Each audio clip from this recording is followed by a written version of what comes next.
भारतरत्न राजीवजींच्या जन्मदिनाच्या निमित्तानं सद्भावना दिवस आहे आणि या सद्भावना दिवसाच्या निमित्तानं आपल्यामध्ये उपस्थित असलेले भारतीय राष्ट्रीय काँग्रेस पक्षाचे अध्यक्ष आदरणीय मल्लिकार्जुन खरगे साहेब, आपल्यात उपस्थित असलेले आदरणीय शरदचंद्रजी पवार साहेब, आपल्याला आता मार्गदर्शन करून माननीय उद्धवजी सुद्धा गेले आहेत.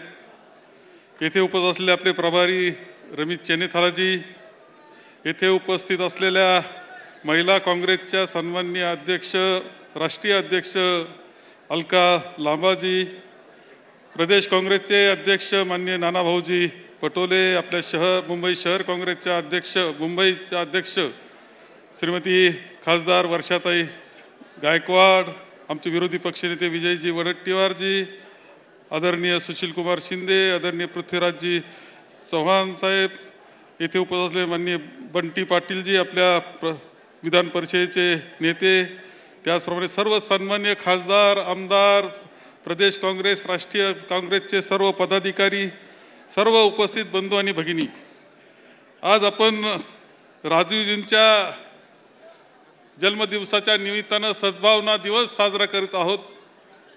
आदरणीय खरगे साहेब, आदरणीय पवार साहेब आपल्यामध्ये उपस्थित आहेत, त्यांचं स्वागत आपण करतो आहोत.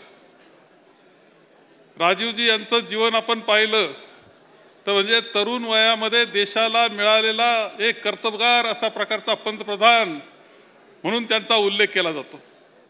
राजबिंड व्यक्तिमत्व, देखणं व्यक्तिमत्व, अत्यंत हुशारी हे त्यांचं वैशिष्ट्य होतं आणि त्यांनी जे दिशा संपूर्ण देशाला दिली ती दिशा आपण पाहिल्यानंतर खरं म्हणजे त्यांचं जाणं खूप लवकर झालं आणि त्यामुळं इतिहासाचा जो नवा इतिहास घडणार होता पुढच्या काळामध्ये आणि त्यामधून देशाला आणखी पुढची उभारणी मिळाली असती, देश पुढे गेला असता, ते त्यामध्ये मोठा तोटा या देशाचा मानवतेचा झाला असं म्हणलं तरी वावगं ठरणार नाही.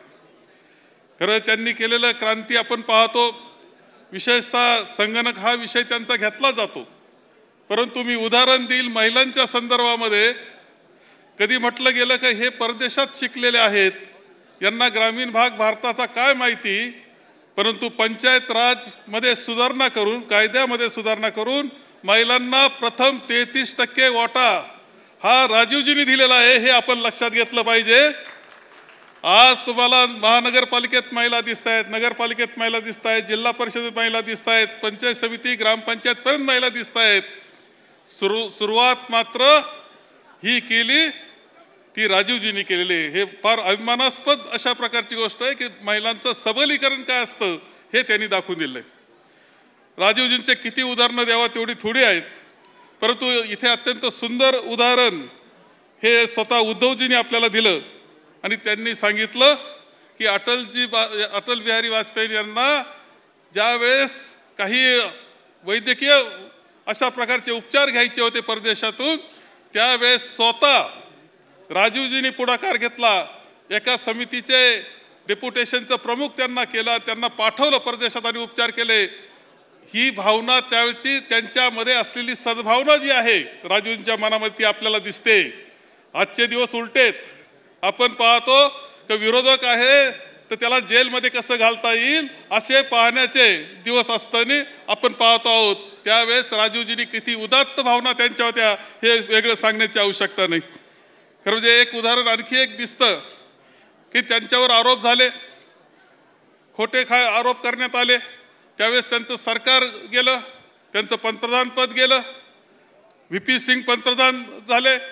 त्यावेळेस त्या शपथविधीला स्वतः उपस्थित राहिलेले आहेत राजीव गांधी. एवढं उपस्थित राहिले एवढंच नाही तर त्यावेळेस त्यांनी VP सिंग यांच्या मुलाच्या शिक्षणाच्या बाबतीत चौकशी ते करत होते. किती एखाद्या माणसाचं अंतःकरण शुद्ध असू शकतं, पारदर्शक असू शकतं, किती चांगल्या प्रकारचं मनामध्ये त्यांचे विचार असू शकतात याचं उदाहरण दिसतं की जो विरोधक झाला आपला त्याच्या मुलाच्या शिक्षणाची चौकशी करणं, त्याच्याबद्दल सद्भावना व्यक्त करणं हे राजीवजींच्या जीवनाचा भाग आपल्या सगळ्यांना दिसतो. एवढंच नाही, त्या कुटुंबावरचे संस्कार जरी आपण पाहिले तर आपल्याला दिसते की ज्यावेळेस राजीवजींचे प्राण गेले, त्यांना जावं लागलं, देवासन त्यांचं झालं, पण त्यांना मारणारी जी नलिनी होती, तिच्या मुलं होते तिला, तर ह्या कुटुंबानं निर्णय घेतला, आदरणीय सोनियाजींनी निर्णय घेतला, आदरणीय राहुलजी आणि प्रियंकाजी निर्णय घेतला की तिला फाशी देऊ नका, हे त्यांनी राष्ट्रपतीला जाऊन सांगितलं, कारण ती आई सुद्धा आहे. सद्भावना दिवस आपण साजरा करतो याचा अर्थ काय? आणि आदर्श उदाहरण सद्भावनेचं कोणतं असं जर विचारलं तर राजीव गांधी हे त्यांचं जीवन, त्यांचं चरित्र हे त्यांचं सद्भावनेचं आदर्श उदाहरण आहे. दुर्दैवानं वेगळं राजकारण आपल्याला पाहायला मिळतं देशामध्ये. लोकशाही मोडण्याला काही मंडळी निघालेली आहे, घटना बदलण्याला निघालेली आहे. राज्यामध्ये सुद्धा अत्यंत भ्रष्टाचारी राजवट चालू आहे, शांतता सुव्यवस्था मोडून पडलेली आहे. आज जे घडलं बदलापूरला ते कालिंबा लावणार आहे, पण ह्या सरकारचं लक्ष जनतेकडे नाही, त्यांचा पैसा उभा कसा करता येईल एवढंच चाललेलं आहे. निवडणुका पुढे ढकलता कशा येईल याचा विचार करतायत. ही सगळी जी पद्धत आहे परिस्थिती. या परिस्थितीत आदरणीय भारतरत्न राजीव गांधी यांचं जीवन हे आपल्याला आदर्श आहे. ते आदर्श पुढे घेऊन आपल्याला विजयी व्हायचंय. आघाडीचा विजय होणं हे आपल्याकरता महत्वाचं आहे आणि तशा प्रकारचं काम आपण येत्या विधानसभेच्या निवडणुकीत करूया. ही खरी श्रद्धांजली त्यांना राहील. एवढंच मी मांडतो आणि माझे 2 शब्द संपवतो.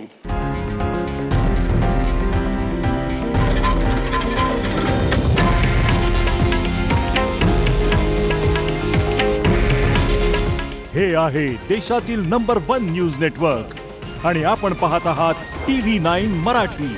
काळजी तुमची, हित महाराष्ट्राचं.